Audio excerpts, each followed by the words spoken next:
You ready? Hey, listen! Get some. Yeah.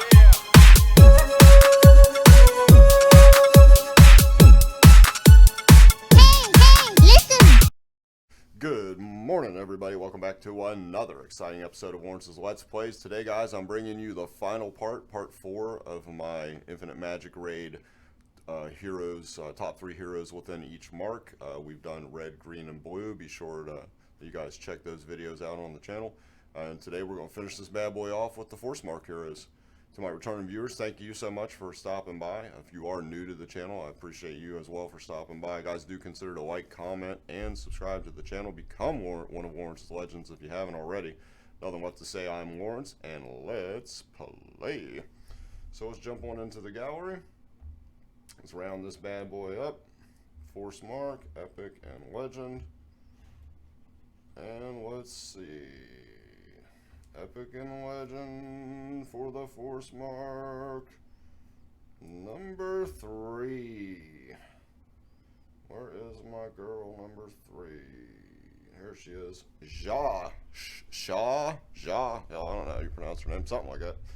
Ja is really good. Why is she really good, Lawrence? I'm going to tell you. For one thing, look at her speed. Her speed rating at 1,000 is really good. Makes her one of the faster characters. So basic attack deals 220% attack damage to a single enemy and reduces cooldown of concentration increase in Broken Snow by 1 turn. So on her basic, she reduces the cooldown of 2 of her skills that make up her kit by a turn right off the rip, which is great. 40, 60, 80, another 100% damage. I'm sorry, 80% damage. So 300% damage to a single target, not bad. Concentration increase. Increases self crit rate by 40% and crit damage for 1 turn by 60%. This effect cannot be removed, so that's really important. No one can remove this ability from her. 15% crit damage, 15% crit damage, 20%, so another 50%. Make that over 100% crit, which is just bonkers. I don't know. I think this is the only character I've seen that can increase their crit with a skill beyond 100%, so that's pretty bonkers. Passive skill. Each time Ja takes action, she has a 60% chance to pursue and attack the target with the lowest HP once, dealing 200% attack damage. So kind of like what I would consider like a rogue ability that she's targeting like someone with the lowest health and going after them and doing this 200% attack damage. And you see that the chance can be increased to 100%. So that's really good. So someone that's low in health, it allows her to pursue someone and like take them out. It's pretty nasty. Now, here's what's bonkers. Single target damage, 600% attack damage to a single enemy. So keep in mind, this is only single target. She's definitely third for me because she has no AoE. That kind of hurts her chances in my book to go up higher on this list. But another 120% damage, that's 720% attack damage to a single enemy. Reduce the cooldown to from 5 to 4. So does a lot of damage. Also, we'll look at her exclusives. Additionally, increases piercing rate by 30%, and Ja gains immunity to control effects while this skill is in effect. Shadow of Master deals 50% of the damage dealt by this skill to all other enemies, all enemies other than the target of the attack. So, I lied to you. She actually does have an AoE. I forgot about this. So, in essence, when she does this skill, she will do 200% attack damage to the target with the lowest HP, like I said, kind of like a rogue, like an assassin, kind of taking out the enemy with the lowest HP, like a lot of games do. But also, if you have 2 copies of her, or 2 of the Ancient Dragon Eyes, or whatever they're called, you can do 50% of the damage dealt by this skill to all enemies. So you'll still be doing 200% attack damage to the enemy with the lowest health, but also 50% damage as an AoE skill. So she does bring some AoE to the table as well. She's very good, very strong.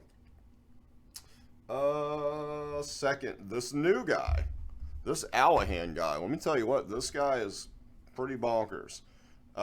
Removes 1 layer of random buff from a single enemy, then deals 120% attack damage to them, and restores self HP by 60% of the damage dealt. And that damage can go up another 60%. It's 180% attack damage. Not a lot of damage, but the key here is his own survivability.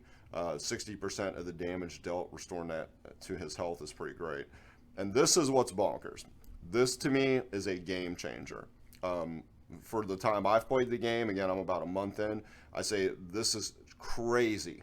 So Spirit Fountain makes the HP percentage of all allies the same as the ally with the most HP percentage. That's bonkers. That's absolutely bonkers. And you can reduce that to a 3-turn cooldown, leveling that skill up. Exclusive 2 cleanses all attribute debuffs from all allies before restoration, then grants 1 layer of heal for 2 turns. So again, much like I stated in the last episode with Guhana, this person is a fantastic kind of counter to people that have like bleed damage, people that do HP burn or burn damage, like dot damage like that, to cleanse all attribute debuffs. Actually, no, correction. I apologize. Let me go back. That's attribute debuffs. That's if like their speed slowed down and things like that. Not damage debuffs. I stand corrected. But that's still really good if they're like they're slowed down, like their turn meter got reduced, things like that. That he'll cleanse all those debuffs from them. But let's talk about this. Makes the HP percentage of all allies the same. That's bonkers. That means like you could have every hero on your team in your team comp. They could be sitting at like 25% health, with the exception of one person. One person might have like 70% health, and when he casts this on a 3-turn cooldown, when you level it up, that means that every ally then ends up getting up to that particular ally's percentage of health. So they go from like 25% health also to 75% health. That is bonkers. And on a 3-turn cooldown, are you kidding me?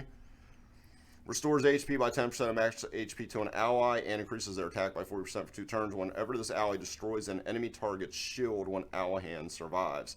This effect can only be triggered up to once per turn. So increasing damage of an ally. Removes all enemy shields and deals 100% attack damage to all enemies with a 40% chance to inflict stun for 1 turn. Not a lot of damage, but to remove enemy shields is really good. To reduce their defense. Yeah, that's really, really good. Yeah, he's really good. What can I say? I'm just going to say he's really good, because he's really good. Number 1, Force Mark, Melia. I mean, is there any surprise here? 200% attack damage to a single enemy, 20, 40, 60, 80, increased to 80, not bad for a single target. Deals 2 stages of 200% attack damage, each to a single enemy with a 40% chance to inflict a layer of HP burn for 2 turns, and you can increase that chance to 70%, reduce that cooldown to a 3-turn. Burning armor passive, there's a 60% chance to inflict a layer of HP burning on the attacker for 2 turns when Melia takes direct damage. And look at that, that goes up to a 100% chance. So she has the ability to, much like I believe it was Walter that has the ability, if you attack her, you can take it a 100% chance. You get it if you attack her. Guess what? You're getting hit with HP burn as kind of like reflect damage. Melia transforms into the Valkyrie and gets all of her skills enhanced for 3 turns. This effect cannot be removed, and she gains 1 more turn. And exclusive 2, Melia inflicts 1 layer of HP burn on all enemies for 2 turns once she casts Valkyrie. Exclusive 3 increases the damage dealt by HP burn by 25% when Melia is under the Valkyrie status, and we'll switch over to Valkyrie and we'll show you what that is. Melia is immune to control effects, and there is a 6% chance to counterattack when she takes direct damage, which replaces the reflect damage just hitting them with burn. Again, that can get leveled up to 100%. Each stage of attack restores self HP by 5% of max HP when Melia attacks targets under HP burning status. So, listen, she is amazing. As an HP burner, between her and Hazonia, like, they are just bonkers, like, out of this world. Really, really, really strong characters.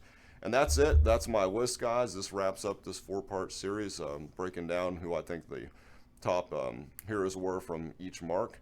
Appreciate the hell out of each and every one of you guys for stopping by, of course.